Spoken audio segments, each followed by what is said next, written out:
Today I'm going to read Giraffes Can't Dance by Giles, Andreae, and illustrated by Guy Parker Reese. Giraffes Can't Dance.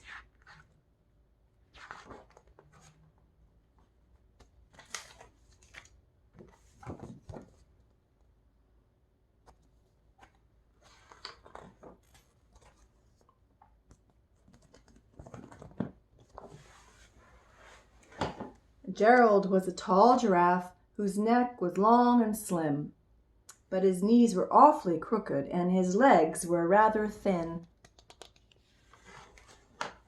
He was very good at standing still and munching shoots off trees.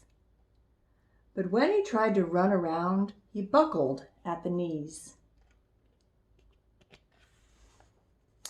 Now, every year in Africa, they hold the jungle dance, where every single animal turns up to skip and prance.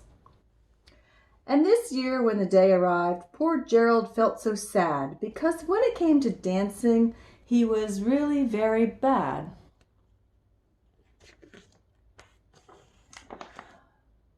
The warthogs started waltzing. The rhinos rock and rolled.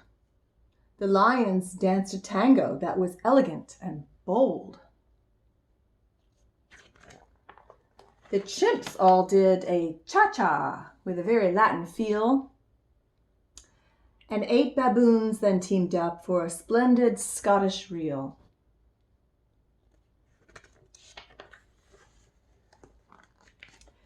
Gerald swallowed bravely as he walked toward the floor, but the lions saw him coming and they soon began to roar. "Hey, look at clumsy Gerald," the animals all sneered. "Giraffes can't dance, you silly fool. Oh, Gerald, you're so weird."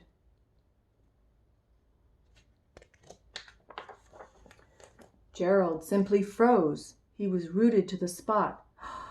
"They're right," he thought. "I'm useless. I feel like such a clot."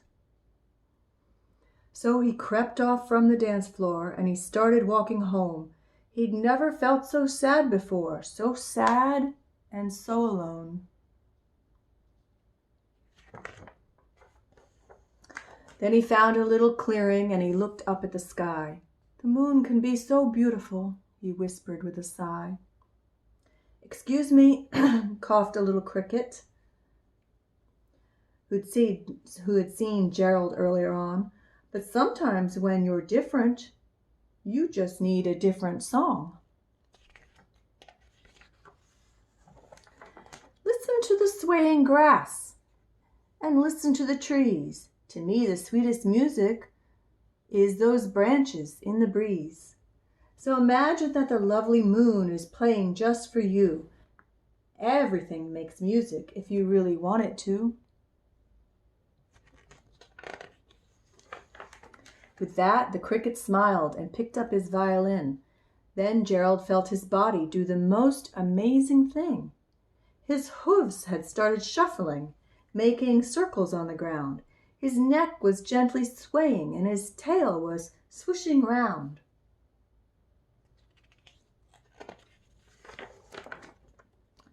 He threw his arms out sideways and he swung them everywhere.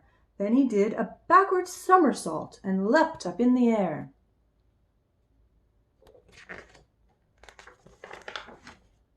Gerald felt so wonderful, his mouth was open wide. "I'm dancing! Yes, I'm dancing! I am dancing!" Gerald cried. Then one by one, each animal who'd been there at the dance arrived while Gerald boogied on and watched him quite entranced. They shouted, "It's a miracle! We must be in a dream! Gerald's the best dancer that we have ever seen!" "How did you learn to dance like that? Please, Gerald, tell us how." But Gerald simply swirled around and finished with a bow. Then he raised his head and looked up at the moon and stars above. "We all can dance," he said, "when we find music that we love."